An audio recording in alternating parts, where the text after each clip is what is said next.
Now, as the election draws closer, some American communities are marketing themselves as bastions for like-minded people. In 2020, more than two-thirds of the state of Idaho voted for Republican candidate Donald Trump.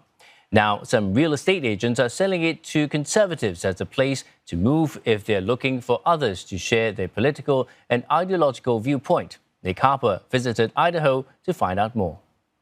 Walking in and seeing that door, you're like, that is really awesome.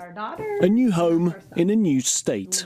Laurie Owens and her husband Greg moved from Western Washington to Kuna, Idaho in March. I don't know how much you want to film this room, but this is where the money is made. That's where it happens. This is where it happens, you know, we got to pay the bills still for a while more. During their 25 years, just south of Seattle, they say crime rose while their community declined.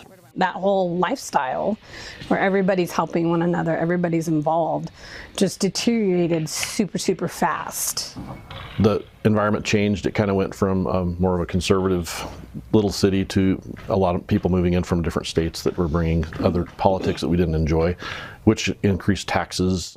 All that changed when they moved to Idaho. They'll be right up front and ask you what's your political affiliation, because like that's a no-no in Washington. Yeah, you don't ask that. So, I mean, that was kind of like, okay, these guys care about who's moving in here. We'd like to see your voter registration card. They kind of try to do it funny, but you know, we know what they're asking. So, which is fine with us. The suburbs are spreading. In the last 15 years, Idaho has been the second fastest growing state after Utah.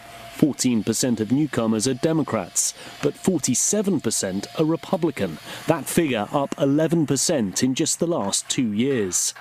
Many, like the Owens, are drawn by the conservative local government and lower taxes. That's where Conservative Move comes in. It's an organisation of real estate agents moving people to states with conservative values. Well, no, I mean, they have all their toys. They have toys. Yeah. Realtors Jason and Kelly Krafsky's clients are looking for safer, politically similar communities. People are conservative-minded, and there's a lot of us who've transplanted here who felt like we were being pushed out of our state versus us looking to leave. Yeah. And that's what I hear more and more from those who are making inquiries is, you know, they just feel like they don't fit in their state anymore. And it's not because they changed, it's the state changed. Having people around you with similar concerns, similar values, similar viewpoints, well, it certainly helps to build community. But not everyone is happy with the influx, feeling that it's changing the outlook and the politics of the state. 30 kilometers away is the state capital, Boise. On its leafy city center streets, you're more likely to find Democrats, like Idaho State Senator Melissa Wintrow. I've heard people say, we moved here to take Idaho back for freedom. I wasn't aware it was in danger. It's not so much their political party that troubles her, it's their views. Harder-line opinions on issues like abortion, gay rights and education. Views she believes are pushing not just the state, but the Republican Party as well, further to the right. And so what I'm afraid of is with this extreme ideology, people are moving here because of a perceived ideology, a perceived political bent. But really what's happening is that the majority of Idahoans that are traditional Republicans, for example, who live here, aren't taking kindly to it. Moving for politics is becoming more common. Democrats are doing it too, to find liberal-minded communities. But is it making blue states bluer and red states redder?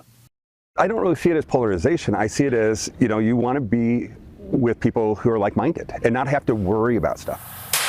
Laying the foundations for a safer, common community, or building a community that reinforces division. Either way, America's political divide continues. Nick Harper, CNA, Idaho.